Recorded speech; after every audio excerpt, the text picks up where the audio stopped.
আমি, আমার, এই দুটো আমাদের আগে ত্যাগ দিতে হবে। আমি, আমার যতক্ষণ এই আমাদের এই অহংকারটা থাকবে, ততক্ষণ কিন্তু আমার সেই ভগবানের শ্রীচরণে আশ্রয় নিতে পারবো না। তাই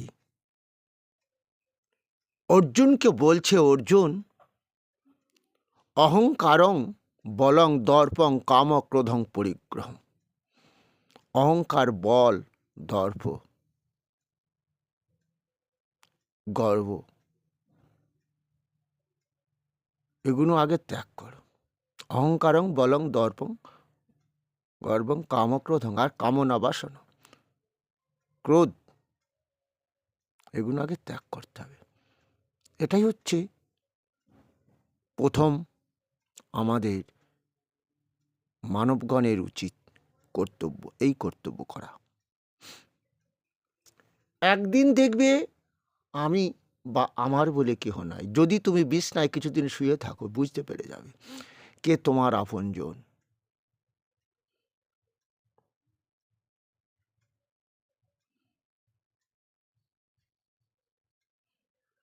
তা এই জন্য ভগবান আমাদের শিক্ষা দিচ্ছেন, মন মনা, মদ ভক্ত, মজ্জাজি মাং নমস্কুরু মামে বৈশ্যসি শক্তং তে জানে প্রিয় হসি মে। তোমরা আমার প্রিয়জন তো। আমি সত্য প্রতিজ্ঞা করে বলছি, আমাকে মন দাও, আমার ভক্ত হও, আমাকে পুজো করো, ভজন করো। আমি আবার সত্য প্রতিজ্ঞা করে বলছি, তুমি আমার মধ্যেই থাকবে অর্জুন। কেন তুমি মৃত্যুর পর পিণ্ড খাওয়ার চিন্তা করে স্বর্গ লাভ করার চিন্তা, কেন মৃত্যুর পর পিণ্ড খেয়ে ছেলের হাতে স্বর্গ লাভের চিন্তা করছো অর্জুন? এটা করো না। এ তো গেল শ্লোকটা। আবার অর্জুনকে বলছে, অর্জুন,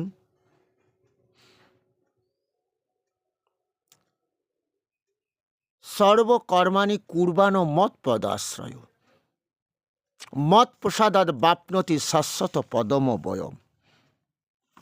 চেতসা সর্বকর্মাণি সংন্যাস্য মৎপর বুদ্ধিযোগমুপাশ্রিত মচ্চিত্ত সততং ভব মচ্চিত্ত সর্বদুর্গানি মৎ প্রসাদাৎ তরিষ্যসি।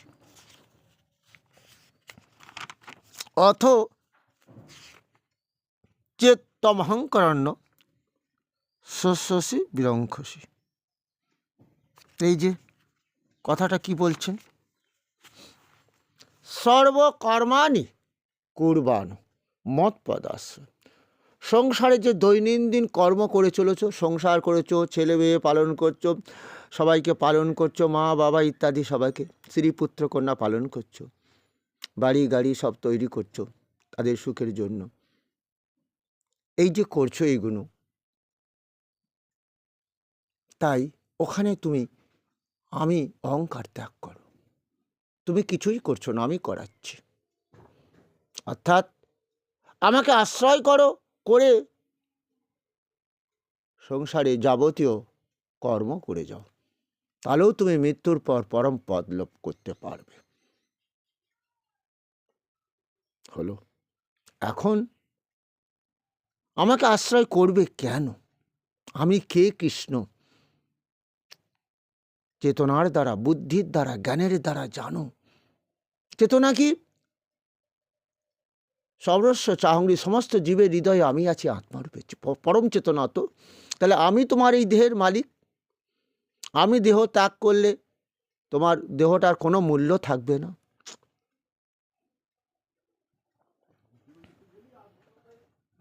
এখন সেই জন্য আমার ভগবান আমাদের এই জ্ঞানের কথাটা বলছে, চেতনার দ্বারা, বুদ্ধির দ্বারা, জ্ঞানের দ্বারা আমাকে জানো, জেনেও যদি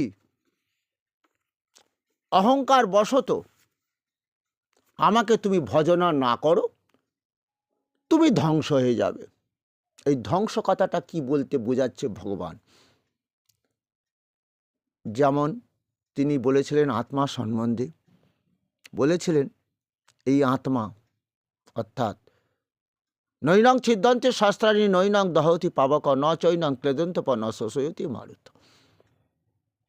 ন জায়তে ম্রিয়তে কদাচিন নয়ং ভূত্তা ভবিতা না ভুয় অজনিত্য শাশ্বতং পুরাণ। আগুনে পড়ে না আত্মা, জলে ভেজে না বাতাস শোকায়। এই আত্মা নূতন করে জন্মায় না, ভবিষ্যতে এর রূপ পরিবর্তন হবে না। এটা অনেক পুরাতন।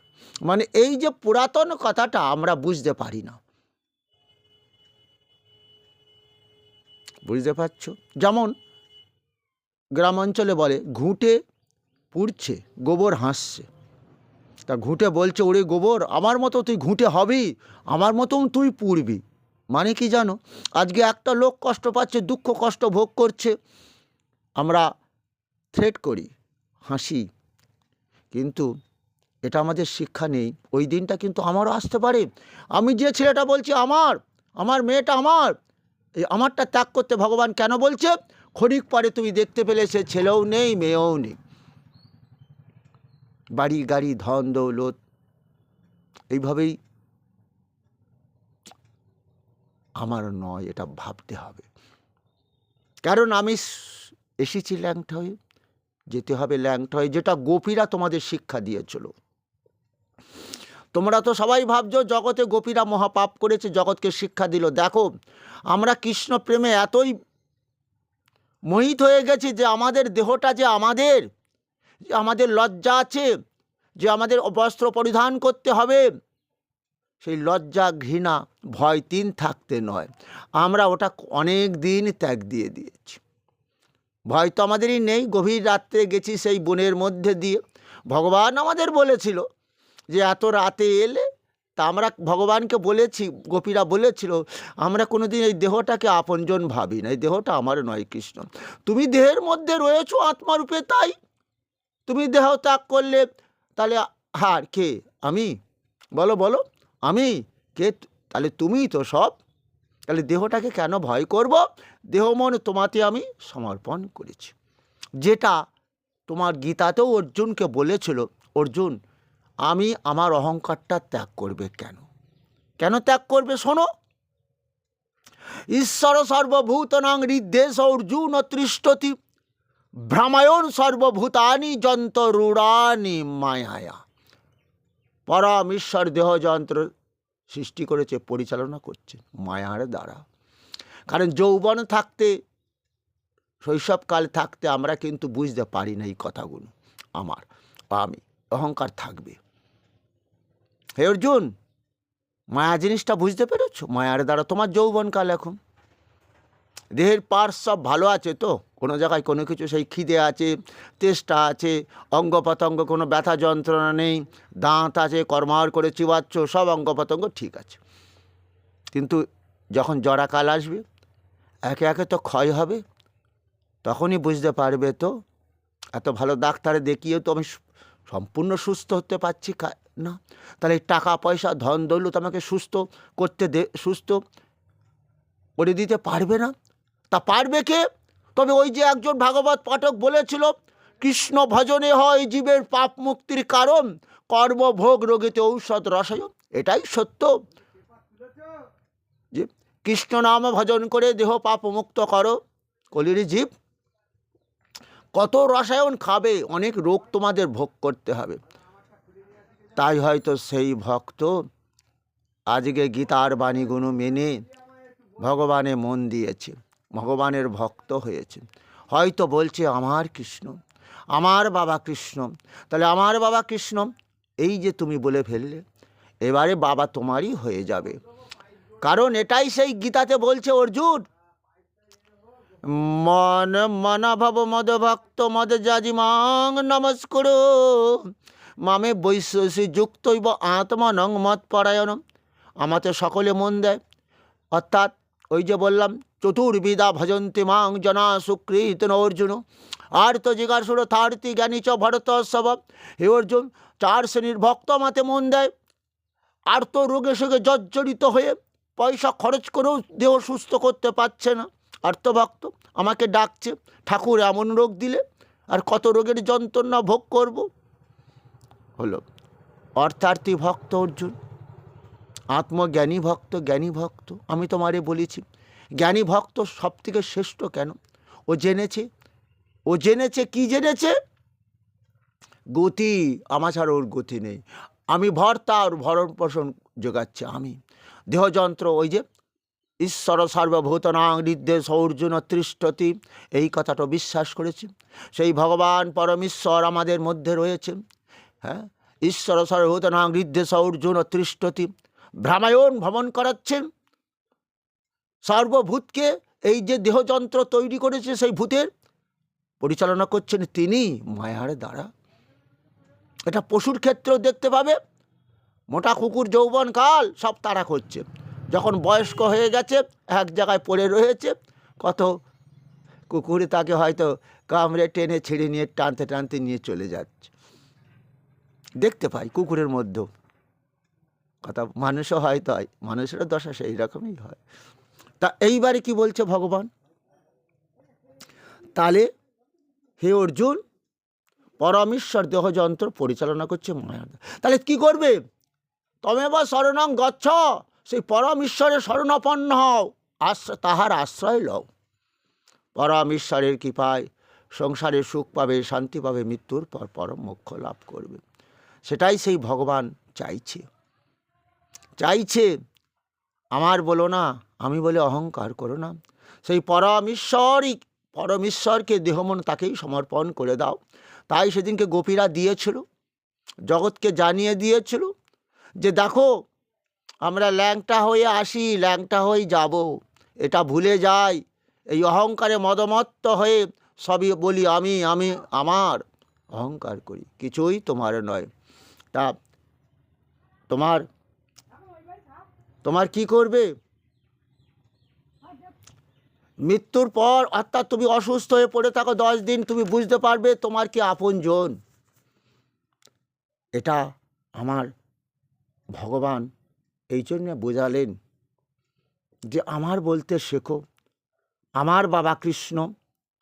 কারণ আমার বাবা যদি কৃষ্ণ বলতে পারো, আমার মাতা রাধারানী, আমার বাবা কৃষ্ণ বললে কি হবে বলো দেখি? মা যশোদা আজকে মাটি খেয়েছে। গোপাল, কেন মাটি খেলি বাবা? তা মাকে মুখটা দেখাচ্ছে যখন বিশ্ব ব্রহ্মাণ্ড দেখছে। মা অজ্ঞান হয়ে পড়ে গেছে। মার কাছে এসে বলছে, মা আমি তো আমার এই রূপটা তোমাকে দেখাতে চাইনি মা, কেন তুমি দেখলে? তা মার কাছে এসে কাঁদছে সে ভগবান। ওঠো মা, ওঠো, আমি তোমারই হয়ে থাকবো জন্ম জন্মান্তরে। কিন্তু আমি তো আমি এসেছি কেন জানো? পরিত্রাণায় সাধুনাম বিনাশায় চ দুষ্কৃতাম ধর্ম সংস্থাপনার্থায় সম্ভবামি যুগে যুগে।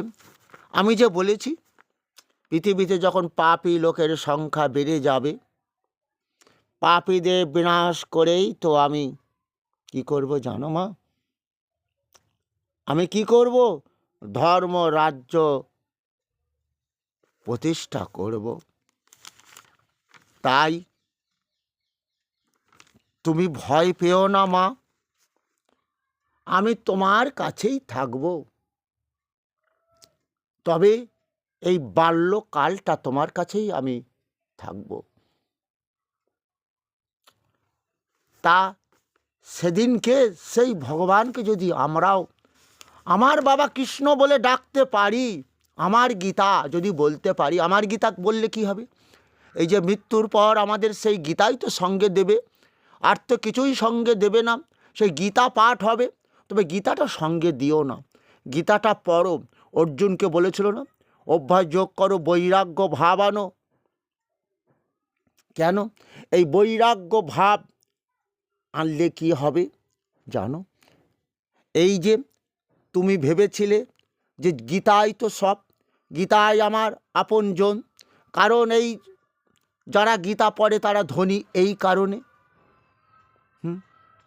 তা কারণ মৃত্যুর পর আমাদের যত গ্রন্থ আমরা পাঠ করেছি, কিন্তু কোনো গ্রন্থ পাঠ হয় না, এই গীতাই পাঠ হয়। আমরা এটা জানি, কিন্তু আমরা জেনেও তো অবুঝ হয়ে থাকি। কারণ সেই গীতা পড়ি না, গীতা জ্ঞান লাভ করি না। তাহলে এই মৃত্যুর পর গীতা পাঠ তার পক্ষে কী কাজ হবে?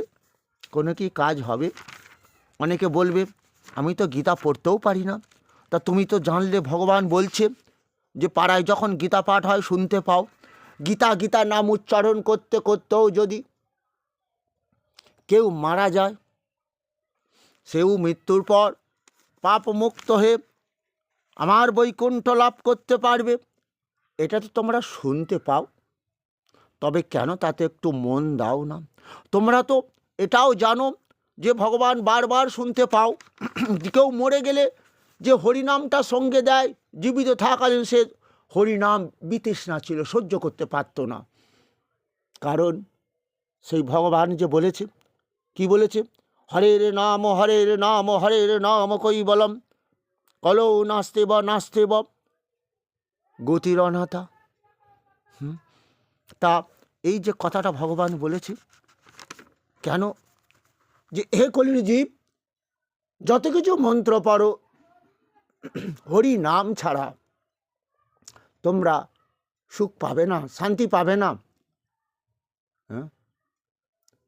তাই তোমরা এই হরিনাম মন্ত্রটা দেহ দিয়ে নিজেরা উচ্চারণ করো, শ্রবণং কীর্তনং। বুঝতে পেরেছ? শ্রবণ করো, কীর্তন করো, দেহ দিয়ে হরিনাম তাহলে গাইতে হবে তো, নাহলে কি কাজ হবে?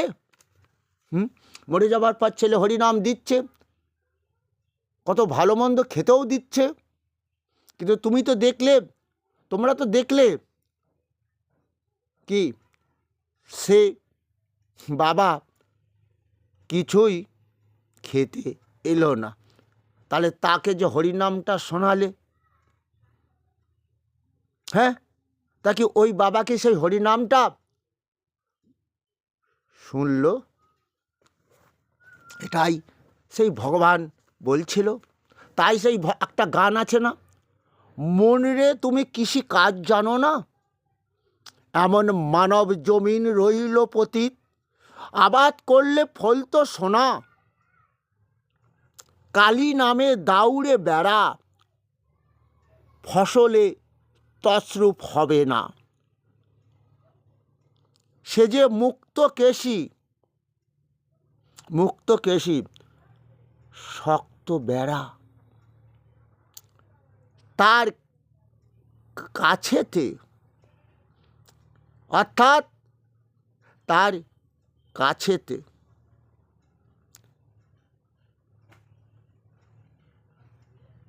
সে যে যুক্ত কেশী শক্ত বেড়া, মানে কি? তার নাম নিলে দেহের মধ্যে কাম ক্রোধ লোভ এর আশ্রয় করতে পারবে না, সেই দেহটা পবিত্র হয়ে যাবে। হে অর্জুন, মরার পর পিণ্ড খাবার চিন্তা না করে এটা শোনো, ঊর্ধ্বং গচ্ছতি সত্যস্থাপ। যারা জীবিত থাকাকালীন এই কাম ক্রোধ লোভকে জয় করেছে, এই যে দেহ একটা যে জমি, যে জমিতে ভালো করে ফসল ফলিয়েছে, সেই ফসল দিয়ে সারা বিশ্বের পরম উপকার করেছে। You give me blood, I will be freedom. আজকে শ্রদ্ধেয় আমার মাতা ইন্দিরা গান্ধী, আজকে বাংলাদেশ পরাধীন ছিল, পাকিস্তান তার উপর অকথ্য অত্যাচার করত, ফসল সমস্তই বাংলাদেশে হতো, তাদের টেনে নিয়ে চলে যেত, তাদের দুর্ভিক্ষ দেখা দিত। আজকে তিনি কি করলেন? স্বাধীন করে দিলেন। সারা বিশ্ব তাকে পুজো করে। কেন? তোমরা বুঝতে পেরেছো? সেই গানটা কত সুন্দর জানো? এই গানটা কোনোদিন চিন্তা করেছো? তুমি আমি মরে যাব, লোকে গালাগাল দেবে, এরপরে সারা মরেছে, ভালো হয়েছে। আজকে তারা আমাদের পুজো করি। যিনি বললেন you give me blood, I will be freedom, সারা বিশ্বে পূজিত। মনে আছে সেই স্বামীজির কথা? তাদের দেহটা আমরা পূজা করি, কারণ এই দেহ দিয়ে তারা কত মহৎ কর্ম করেছে। তাই সেই গানটা কত আমাদের জীবনে মূল্যবান। মন রে কৃষি কাজ জানো না, এমন মানব জমিন রইল পতিত, আবাদ করলে ফল তো সোনা। এটাই ভগবান চেয়েছিল। হে অর্জুন, কামরাগ বিবর্জিত বল আমি দিয়ে থাকি। আমার জন্য যারা কর্ম করে তাদের সেই শক্তি আমি দিয়ে থাকি। তাই আমাদের সেই দেহটা, আদর্শ দেহ তৈরি করতে গেলে কি করতে হবে? বাবা, আমি কান্না মুলছি, আর আমি কোনো দিন অপরাধ করব না। আমার ভগবান তো সেটাই চেয়েছিলেন। অর্জুন, আমি যে তোমার বড় আপনজন, এইভাবে তুমি আমাকে মন দাও, অর্থাৎ মন বাবা মদ ভক্ত মজ্জাজি মাং নমস্কুরু মামে বৈশ্যসী যুক্তৈব আত্মনং। তোমার আত্মাটা আমার সঙ্গে যোগ করো। আমারই আত্মা তোমার মধ্যেই রয়েছে। তুমি তোমার সন্তান যেমন তোমার আত্মার স্বরূপ, আমিও তো কৃষ্ণ, তোমার পরম আত্মীয়। তাই এসো আমরা ডাকব, জয় বাবা শ্রীকৃষ্ণের জয়, জয় মাতা রাধারানী শ্রীচরণের জয়, জয় বাবা শ্রীকৃষ্ণের শ্রীচরণের জয়, জয় মাতা রাধারানীর শ্রীচরণের জয়। তবে হ্যাঁ, মহাপ্রভুকেও মানতে হবে। তোমরা যদি বদন ভরে এইভাবে গাইতে পারো, যখন সময় পাবে, মহাপ্রভু বলেছে রাত্র দিন নাম লয় খাইতে শুইতে, এই যে মহামন্ত্র যে বলেছেন, গাও গাও, গাওতে গাইতে কি হবে? তুলসীর মালাটা পরো বলেছি আমি, যে দেহটা পবিত্র হয়ে যাবে, মনটা সেই কৃষ্ণতে থাকবে। ওই যে রাধে রাধে যেমন বললে, রাধারানীর নাম উচ্চারণ করো দেহ দিয়ে, রাধারানী যেমন দেহ মন সেই ভগবান কৃষ্ণতে সমর্পণ করেছে। আর ওই তোমরা গোপী চন্দন, গোপীদের পায়ের ধুলো সারা অঙ্গ পতঙ্গে লাগাও, লাগাও তো, কখনো মাথায়, কখনো বুকে, বুঝতে পারলে, কখনো হৃদয়ে, যেখানে ভগবান রয়েছেন। আর গাও হরে কৃষ্ণ কৃষ্ণ কৃষ্ণ হরে হরে, হরে রাম রাম রাম হরে হরে, হরে কৃষ্ণ কৃষ্ণ কৃষ্ণ কৃষ্ণ হরে হরে, হরে রাম রাম রাম হরে হরে, হরে কৃষ্ণ কৃষ্ণ কৃষ্ণ কৃষ্ণ হরে হরে, হরে রাম রাম রাম হরে হরে। যখন রোগে ভুগছ, শোকে ভুগছ, শান্তি নেই, উচ্চ স্বরে হরিনাম গাও, দেখবে দেহ পবিত্র হয়ে যাবে।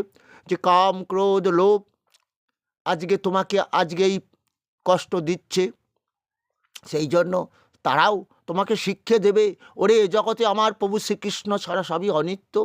তাই সেই ভগবানের কথা বিশ্বাস কর। অনিত্যমা সুখাং লোকমিমাং প্রাপ্য ভজস্ব মাম। অনিত্য সুখের পেছনে তোমরা ছুটো না অর্জুন, আমাকে ভজনা করো। মামুপেত্য পুনর্জন্ম দুঃখালয় আমার শাশ্বতম। আমাকে ভজনা করতে করতে যদি তুমি আমাকে লাভ করতে পারো, তোমাদের এই দুঃখের আলয়ে আর আমি আনব না, আমার বৈকুণ্ঠে নিয়ে চলে যাব। তুমি বিষ্ণু দূত হয়ে সেখানে বসবাস করবে। কারণ বহু জন্ম তো কষ্ট পেয়েছিল, 84 লক্ষ জনি ভ্রমণ করে, আর দুঃখ পাবেন অর্জুন।